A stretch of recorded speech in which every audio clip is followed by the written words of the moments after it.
अस्सलाम वालेकुम नाज़रीन, एक नए व्लॉग के साथ मैं हूं मोहम्मद इब्राहिम अब्बासी। वो फैसला जिसने पाकिस्तान की तकदीर बदलनी थी, एक नई तारीख लिखनी थी, जिस फैसले ने, वो फैसला जो है वो आ गया है। और हैरानकुन तौर पर वो फैसला इतना बड़ा है कि उसके असरात जो हैं वो मुस्तकबिल में भी देखे जाएंगे और आज उसके असरात नज़र आना शुरू हो चुके हैं। अब मेरे साथ बशारत राजा साहब मौजूद हैं। पूरी प्रोसीडिंग जो हुई है, 8 या 9 जितनी प्रोसीडिंग हुई है, सारी राजा बशारत साहब ने सुनी है, खबर दी है।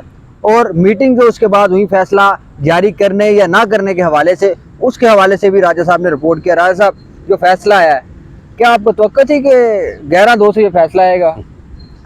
बिस्मिल्लाहिर्रहमानिर्रहीम।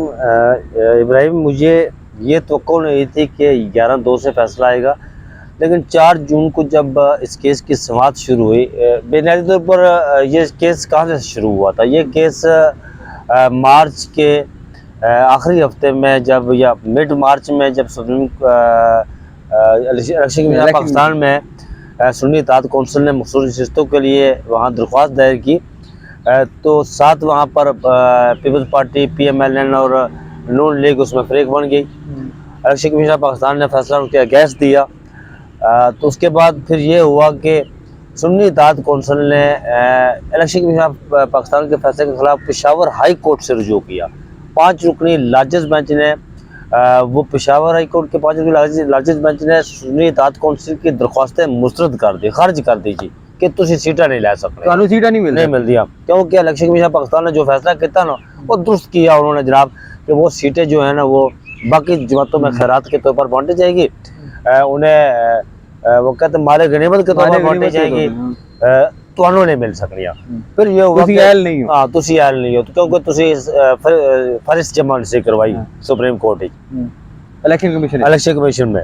उसके बाद ये हुआ कि फिर Sunni Ittehad council Peshawar high court और इलेक्शन कमीशन पाकिस्तान के फैसले के खिलाफ उन्होंने supreme court intra court appeal दायर की, जिसमें 6 मई को पहली समाअत हुई। समाअत की जस्टिस मंसूर शाह के सरबराही में 3 रुकनी बेंच ने, जिसमें जस्टिस मोहम्मद अली मजहर भी शामिल थे और जस्टिस अतरुल्लाह भी शामिल थे।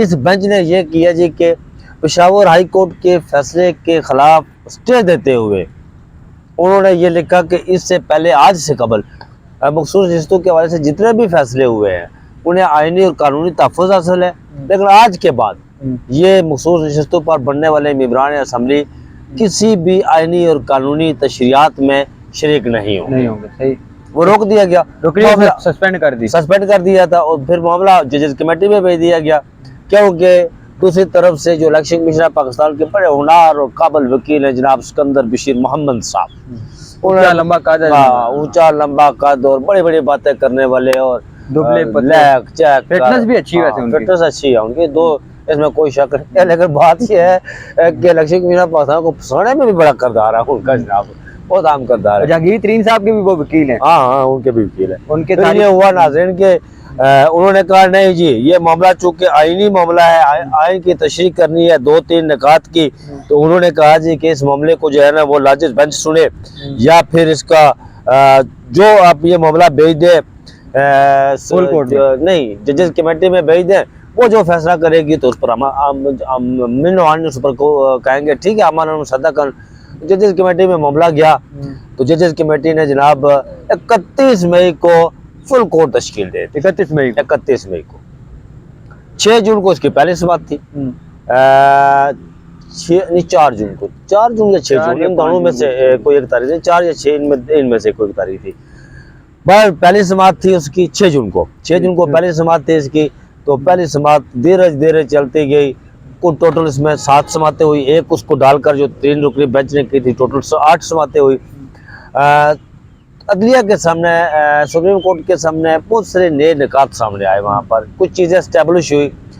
मैं समझता हूँ कि जो पाकिस्तान तहरीक इंसाफ के बुखला बिलखुसूस सलमान राजा ने जो आखिरी आर्गू किया था, वो बड़े उनका वो मैन ऑफ द मैच थे, प्लेयर ऑफ द टूर्नामेंट, बिल्कुल आप दुरुस्त कह रहे हैं कि प्लेयर ऑफ द टूर्नामेंट थे।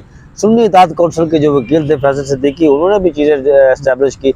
लेकिन एक बात, जो सुप्रीम कोर्ट का जो बेंच था ना, उसके सामने ये बात एस्टेब्लिश हो चुकी थी कि पाकिस्तान, ये सुप्रीम कोर्ट ने जो 13 जनवरी को फैसला दिया था ना, उसको गलत इंटरप्रेट किया इलेक्शन कमीशन पाकिस्तान ने। ये सुप्रीम कोर्ट के सामने ये बात स्टैब्लिश हो चुकी थी 13 रुकनी बेंच के सारे सामने। जजेस ये मान गए थे। सारे जजेस included chief justice of Pakistan, जिन्होंने 13 जनवरी को फैसला दिया था। और ये 2-3 समातें लगी उनको मनवाने के लिए। हाँ, वो भी मान गए थे कि जी बिल्कुल हमने फैसला दुरुस्त दिया, तो इलेक्शन कमीशन ऑफ पाकिस्तान ने इसकी गलत। आज फैसले में भी लिखा, किताबी नोट में भी उन्होंने लिखा, आज जो फैसला आया उसमें भी लिखा उन्होंने कि उन्होंने गलत तशरीह की है। अच्छा, फिर वो बड़ी डटाई का आलम देखेंगे, उनका वकील कह रहा है सिकंदर बशीर। अब देखिए चीफ जस्टिस कह रहा है, उनके रोस्टर पर वो खड़ा है, चीफ जस्टिस कह रहा है कि भाई हमने जो फैसला दिया था वो दुरुस्त था, आपने उसकी तशरीह गलत की है। वो रोस्टर पर खड़ा है, नहीं नहीं आपने तो फैसला जो दिया था उसकी उसी के मुताबिक तशरीह की है, हम तो गलत कह ही नहीं है भाई, बिल्कुल वो तो दुरुस्त कह रहा था। Election commission versus chief justice हो गया मतलब। हाँ, तो फिर ये हुआ जी कि वहाँ पर एक और बात ये भी इस्टेब्लिश हुआ जी कि जो एक देखे जो इलेक्शन कमीशन, आप इलेक्शन कमीशन कवर करते हैं, इलेक्शन कमीशन पाकिस्तान 2 फरवरी को जो फैसला दिया था कि वो पाकिस्तान तहरीक इंसाफ के उम्मीदवार जो थे उन्हें आजाद डिक्लेयर कर बगैर किसी वजह बताए बगैर उन्हें। अब देखिए पूरे मुल्क से हजारों की तादाद में लोग इलेक्शन लड़ते हैं, 336 सीटें है ना, 336 तो कैंडिडेट है ना भाई। अगर वो 2 फरवरी को या 3 अगले दिन मेरे ख्याल में वो हतमी कागज जमा करवाने थे या क्या करना था उसका नॉमिनेशन की, तो आज रात अगर आप उन लोगों को आजाद डिक्लेयर कर दे, जमा करवाने थे, पार्टी डिक्लेरेशन देनी थी, तो अगले दिन क्या करेंगे आप? अगर कल आखिरी दिन था, बिल्कुल ये बात याद है, अहमद रजा साहब खुद वहाँ पे सर्टिफिकेट लेके पहुंचे थे सुनीत आज काउंसिल के, उन्होंने जाके सर्टिफिकेट जो है वो दिए थे और वो सारा मामला जो है वो डिक्लेरेशन वाला मामला वहाँ पे हुआ था। रात 11 बजे वो गए थे। राजा साहब ये जो सारा मामला हुआ है इसमें आप इसके महरक़ात क्या होंगे? एक तो ये सवाल है, दूसरा ये कि जो काजी साहब के साथ खास तौर पर हुआ, आज उन्होंने फैसला भी उन्होंने नहीं सुनाया। अब ये चीज तो मानने वाली है, काजी साहब अगले हफ्ते भी छुट्टियों पर चले गए, छुट्टियों पे वो चले गए, उन्होंने नहीं करना। अब मैं समझता हूँ कि आज से वो रिटायर हो गए, बस आज से वो रिटायर हो गए, चैम्बर वर्क करेंगे। चैम्बर वर्क क्या करना है जी उन्होंने। अच्छा, एक नई मिसाल बनेगी काजी साहब की कि वो चीफ जस्टिस बनने से पहले भी चैम्बर वर्क करते रहे, ठीक है, कुछ 4 महीने काजी भाई साहब कुछ चीजों को पर्सनल ले गए थे। अब देखिए वो ठीक है, इमरान खान फ्रंट फुट पर था, उस वक्त प्राइम मिनिस्टर था, चलो उसमें वो रेफरेंस दायर हुआ, जिन्होंने करवाया वो काजी साहब को पता था कि जिन्होंने करवाया, तो खान साहब ने भी माना कि हमने नहीं करवाया। काजी साहब ने भी बड़ी कोशिश की, जिन्होंने करवाया था उन्हें किसी तरह कटारे में लाए, तो काजी साहब को कुछ हाथ नहीं लगा, उनके वो पूरी तरह इस्तेमाल हुए हैं काजी साहब। अच्छा, ये नून लीग की तरफ काजी साहब को इस बात का अदराक है मैं इस्तेमाल हुआ। अब देखिए हुआ क्या, ये जो मकसूद रिश्ते वाला मामला था ना, ये पहले दिन से चीजें स्टेब्लिश हो चुकी थी कि यार 8 मेरी कैलकुलेशन यही थी, मैं आप 4 जून को मेरा 20 लाख उठाकर देखे, जो हम दोस्त करते हैं रिपोर्टर बेंच में जुल्करनैन इकबाल के, वहां पर मैंने इस कहा था कि मेरा आज जो मैं कहूँगा ना, मैं उसी पर कायम रहूंगा। मैंने कहा था कि 8-5 का फैसला आएगा। अच्छा, 8-5 का फैसला, मेरी कैलकुलेशन जो आदात थे वो बिल्कुल दुरुस्त थे, लेकिन मेरी कैलकुलेशन गलत हो गई। वो कैलकुलेशन मेरी इस तरह गलत हुई कि जस्टिस इरफान सादत को मैं किसी और तरफ देख रहा था, तो वो किसी और तरफ शामिल हो गए। वो जस्टिस मोहम्मद अली बदर को किसी और तरफ देख रहा था, वो किसी और तरफ शामिल हो गए। इस तरह जस्टिस जमाल मंदोखेल जिस तरह बोल रहे थे, मैं उन्हें कह रहा था, मैं समझ एक फैसला दिया था जस्टिस जमाल मंदोखेल ने फौजी अदालतों के हवाले से, वो बड़ा अच्छा फैसला था, उनका लैंडमार्क जजमेंट थे। तो मैं ये सोच रहा था कि यार जस्टिस जमाल मंदोखेल जो है वो जिस तरह रिमार्क्स देते हैं, आईनी और कानूनी निकात पर बोलते हैं, पूछते हैं, इस्तफसार करते हैं, तो शायद ये, लेकिन मैं कभी कभी बीच में मुझे लगता था कि जस्टिस जमाल मंदोखेल का दिल जो है वो जस्टिस मंसूर शाह के साथ धड़कता है, लेकिन उनका फिजिक जो है, बॉडी जो है, प्रैक्टिकली जो है वो पुलिस्तान पैकेज के साथ जो है ना वो उनका होता है। अब ये हुआ कि चले उस पर 7-8 समाते, अच्छा ट्विस्ट कहाँ से आया वो तो आपको पता है कि लगातार समाते हो रही थी, लगातार समाते हो रही थी। तो जमरात को जो सेकंड लास्ट समात थी ना, जमरात को वो समात हो रही थी, तो इलेक्शन कमीशन ऑफ पाकिस्तान के वकील ने उसमें अपने हरकत किए, कंप्लीट किए। तो फैसल सिद्दीकी साहब रोस्टर पर आए, तो काजी साहब ने पूछा जी हाँ जी आप कितना टाइम लेंगे? उन्होंने कहा जी मैं कहते हैं हार्डली 15 मिनट लूँगा। सलमान राजा साहब गए तो पूछा उनसे आप कितना टाइम लेंगे? उन्होंने कहा जी मैं 10 मिनट से 1 सेकंड ऊपर नहीं लूँगा। अच्छा, टोटल गेम बनती थी 15, 10, 25 मिनट की, टाइम था कुछ 12:30 का। तो काजी साहब कह रहे थे उस दिन के जब समाज शुरू हुई, तो हम आज इसको कंक्लूड करेंगे, हम किसी सूरत आगे नहीं जाएंगे जी, ना किसी को वक्त देंगे, क्योंकि यहाँ पर ज़ेर अल्तवा मुकदमात का अंबार लगा हुआ है जी, हम बोझ इतने दबे हुए हैं, तारीखी बुलंदी पे पहुंच गए, दबे हुए हैं, तो हम और लोगों के भी बहुत सारे मसाइल है, केसेस है, हम उनको सुनेंगे। अच्छा वो एकदम से काजी साहब ने कहा जी कि अच्छा जी आज हम इसको अर्जेंट करते हैं, मुलतवी करते हैं जी, कब तक? अच्छा वो था से हमने कहा कि शायद कल तक, जुमे तक चले जाएंगे, कल फैसला कर देंगे। और अगर पीर तक, फिर तो ट्विस्ट यहाँ से आया। जो पहले 6 समाप्त हुई ना, उसमें पता चल गया था कि 8 जजेस कहाँ खेल रहे हैं। उन्हें पता चल गया था कि 8 जजेस कानून के साथ खेल रहे हैं, आइन के साथ कानून के साथ खड़े हैं, आइन का साथ दे रहे हैं। तो वहां से फिर जुम्मा, हफ्ता, इतवार 3 दिन बीच में गैप किया गया कि चलें जी, कोशिश की गई कि हम किसी न किसी तरीके से। अच्छा फिर पीर को समाप्त हुई, तो हमने कहा जी कि आज समाप्त मुकम्मल हो जाएगी, चलें आगे, कल मंगल हो जाएगा उसमें समाप्त। और पीर को आपको पता है, आप कवर कर रहे थे, मैं चूंकि गया हुआ था कमराट, बिल्कुल वो बात थोड़ी देर ही चली, वो खत्म हो गई। वो पता नहीं चला कि किस वक्त शुरू हुई, किस वक्त खत्म हुई। मुख्तसर कोई आधा पौना घंटा या घंटा समाप्त हुई। वो बीच में 7 दिन का वक्फा दे दिया गया, पूरा हफ्ता की छुट्टी, पूरे हफ्ते की छुट्टियां कर दी गई जी। चले जनाब, हम इसको कहाँ काजी साहब वो जल्दी कंक्लूड करने वाला, कहाँ फिर 7 दिन का वक्फा, बीच में गैप, 10 दिन बन गए सारे। फिर जब आपने वहां पर आखिरी समाप्त की, तो उसमें फैसल सिद्दीकी ने 10 मिनट, टोटल 15 मिनट लिए।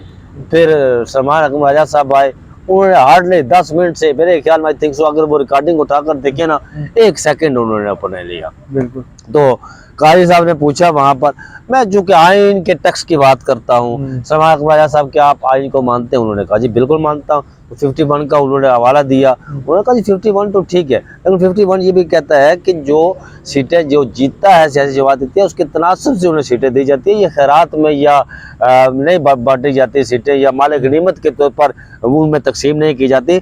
मैं समझता हूँ कि अगर ये माल गनीमत के तौर पर बाकी सियासी जमातों में तकसीम की गई, तो ये आइन को रीराइट करने के मुताबिक होगा। वह केस कंक्लूड हो गया जी।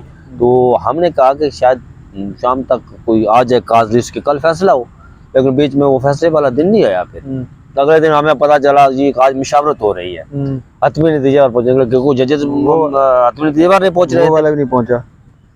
तो उस दिन भी नहीं हुआ। वो बड़ी कशीदगी, बड़ा तल्ख माहौल, तनाव। फिर आखिरी दिन जो कल रात को जो 40 मिनट की मुशावरत हुई, उसमें जस्टिस मनीर भी कहा गया, जस्टिस मौलवी मुश्ताक भी कहा गया। जब वो चीफ जस्टिस मंसूर शाह के चैम्बर में गए, तो पहले से 8 जज वहां मौजूद थे। वो जमाल मंदोखेल, जैसे जमाल मंदोखेल उनके साथ गए, तो वो बड़े हैरान हुए कि यार मैं थोड़ा सा माहौल ठीक करने के लिए आया हूँ। तो जब उन्होंने चैम्बर का दरवाजा खोला, देखा यार पहले से 8 जज चैम्बर में मौजूद है। फिर बहरहाल वो उठ के मीटिंग में चले गए, कमेटी रूम में चले गए, वहाँ मीटिंग हुई। तो उस झंझलाहट में उन्होंने कहा कि ठीक है जी, मीटिंग खत्म करते हैं, फैसले पर पहुंच चुके हैं जी। क्या फैसला हुआ? रात को आकर वापस रजिस्ट्रार ऑफिस से रब्ता किया, आदेश जारी कर दियो जी, रेगुलर बेंच मैं जिथे बंदा है वो मैं केस फैसला सुनावांगा। फिर बाद में फुल कोर्ट बैठी फैसला सुनाया। मेरे लिए जो सबसे बड़ी इस मामले में, अब देखें फैसले में जो शॉर्ट ऑर्डर रहा है, इसमें सुप्रीम कोर्ट ने इलेक्शन कमीशन ऑफ पाकिस्तान के कंडक्ट पर सवाल उठाए। ये तो उठे, इसमें कोई शक नहीं है। और अगर मैं भी राजा हूँ अब्बासी साहब, और मैं अगर इस तरह का मैं किसी सीट पर हूँ, तो अगर मेरे कंडक्ट पर कोई एक बार उठा दे सवाल, तो मैं तो सिकंदर सरदार राजा साहब, पता नहीं आप कौन से राजे, आप बादशाह होंगे, तो आप उस कुर्सी पर बैठे हुए मेरे साथ अगर ऐसा हो, मेरा बिलीव है आप उनको राजा तस्वर कर रहे हैं? नहीं नहीं, मैं तो मुंशी टाइप राज्य है वो मुंशी टाइप है, वो मुंशी, पता नहीं यार, तो इलेक्शन कमीशन लगा देते आज मुंशी कहने पर के नहीं इतना शायद उनका ज़र्फ नहीं है। वो तो खास किसी कहीं से डायरेक्शन आएगी तो लगा देंगे, ऐसे तो नहीं लगाएंगे। अच्छा फवाद चौधरी पर उन्होंने लगा दी थी मुंशी कहने पर। मैंने कहा क्या पता वो मुझ पर भी तो इलेक्शन कमीशन, इमरान खान साहब के ऊपर भी लगी हुई है, उन पर भी लगी हुई है।